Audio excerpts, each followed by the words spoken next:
आज हम दैनिक जीवन में विज्ञान पाठ का अध्ययन करेंगे। मनुष्य स्वभाव से ही सदैव ही जिज्ञासु प्रवृत्ति का रहा है। उसे हमेशा अपने आसपास की दुनिया में घटने वाले प्रत्येक घटनाक्रम में कब, कहाँ, कैसे और क्यों जैसे प्रश्नों के उत्तर ढूंढने की उत्सुकता होती है। वास्तव में विज्ञान की शुरुआत इसी उत्सुकता से होती है। कहने का अर्थ ये है कि मनुष्य जब भी अपने आसपास कोई भी घटना होते हुए देखता है तो उसके मन में कब, कहाँ, कैसे और क्यों जैसे प्रश्न उठते हैं। यानी वो ये जानना चाहता है कि ये घटनाएं क्यों हो रही हैं और किस वजह से हो रही हैं। आइए एक जिज्ञासु बालिका सीमा द्वारा उठाए गए प्रश्नों एवं जिज्ञासाओं द्वारा इसे समझने का प्रयास करें। सीमा कभी अपनी माँ से पूछती, किसी भी चीज़ को ऊपर फेंकने या ऊपर से छोड़ने के बाद ज़मीन पर क्यों गिर जाती है? प्रेशर कुकर में खाना जल्दी कैसे बन जाता है? दूध से दही कैसे बन जाता है? फ्रिज में सामान ठंडा कैसे रहता है? चिड़िया कैसे उड़ती है? उसकी माँ इन प्रश्नों का जवाब नहीं दे पाती थी।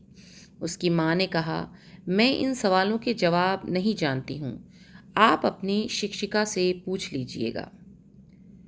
दूसरे दिन सीमा ने वही सवाल कक्षा में अपनी शिक्षिका से भी पूछा। शिक्षिका ने सीमा को समझाते हुए कहा कि आपके सभी सवाल हमारे आसपास की दुनिया से संबंधित हैं, अर्थात हमारे आसपास ये सभी घटनाएं होती रहती हैं। मनुष्य में हर चीज़ को जानने समझने की उत्सुकता होती है। ये उत्सुकता देखने, छूने, सूंघने, स्वाद चखने या सुनने के कारण उत्पन्न होती हैं। उत्सुकता के कारण ही हमारे मन में तरह तरह के सवाल उठते हैं। विज्ञान इन सवालों का उत्तर देने की कोशिश करता है, अर्थात हमारे मन में जो किसी भी चीज़ को जानने की उत्सुकता होती है, जानने की चाहत होती है, उसी को हम उत्सुकता कहते हैं। सीमा ने कहा, ठीक है, लेकिन विज्ञान कैसे इन सवालों का उत्तर देता है? शिक्षिका बोली, ये जानने के लिए हमें ये समझना होगा कि वैज्ञानिक किस तरह कार्य करते हैं। वैज्ञानिक उन पढ़े लिखे व्यक्तियों को कहा जाता है जिन्होंने बहुत गहराई से विज्ञान का अध्ययन किया होता है। वे जिस समस्या का हल खोजना होता है, सबसे पहले उसका सूक्ष्म अवलोकन करते हैं और उससे संबंधित सभी जानकारियां एकत्रित करते हैं। एकत्रित जानकारी के द्वारा वे अपने उत्तर के बारे में कल्पना करते हैं। इस तरह किसी सिद्धांत की रचना की जाती है। सिद्धांत की रचना ही सवाल का सबसे अच्छा समाधान होता है। सिद्धांत की पुष्टि के लिए बार बार प्रयोग करना पड़ता है ताकि ये विश्वास होने लगे कि इस समस्या का सबसे अच्छा समाधान यही है। टीचर ने सीमा को समझाया कि वैज्ञानिक यानी कि विज्ञान के गहराई से समझ रखने वाले वैज्ञानिक किस तरह से किसी समस्या या किसी सवाल का हल निकालते हैं।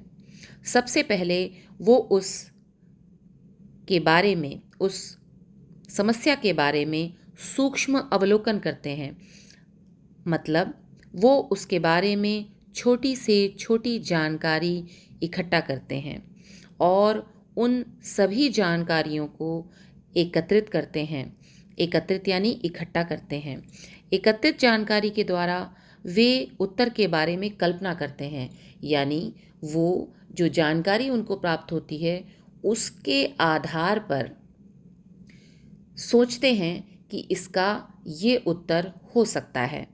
इसके बाद वो उन्हीं उत्तरों के आधार पर, अपनी सोच के आधार पर, अपनी कल्पना के आधार पर एक सिद्धांत की रचना करते हैं और यही सिद्धांत समस्या का समाधान होता है। और इसी समाधान के आधार पर हमारे आसपास की चीज़ों को जो हमारे इस्तेमाल की होती हैं, उपयोग की होती हैं, बनाया जाता है। लेकिन ये सिद्धांत कितना सही है, इसको जानने के लिए वैज्ञानिक बार बार प्रयोग भी करते हैं ताकि इस पर पूरी तरीके से विश्वास किया जा सके। शिक्षिका ने बताया, जैसे सीमा का सवाल है कि वस्तुएं हमेशा ज़मीन पर ही क्यों गिरती हैं। आप रोज़ देखते हैं कि अगर आप कोई भी चीज़ हवा में उछालें या फेंकें तो वो ज़मीन पर गिर जाती है। क्या ऐसा हर जगह और हर वस्तु के साथ होता है? ये जानने के लिए आपको कई तरह की वस्तुओं के साथ विभिन्न स्थानों पर प्रयोग करना पड़ेगा। अगर आप ऐसा करें तो पाएंगे कि हर तरह की वस्तु, फूल, पत्थर, सिक्के, कपड़े आदि, चाहे जहां से गिराएं, वापस ज़मीन पर ही गिरते हैं। इसे देखकर महान वैज्ञानिक सर आइजैक न्यूटन ने ये निष्कर्ष निकाला कि पृथ्वी हर वस्तु को एक बल लगाकर अपनी तरफ खींचती है, जिसकी वजह से पृथ्वी पर वस्तु गिरती है। इस बल को गुरुत्वाकर्षण बल कहते हैं।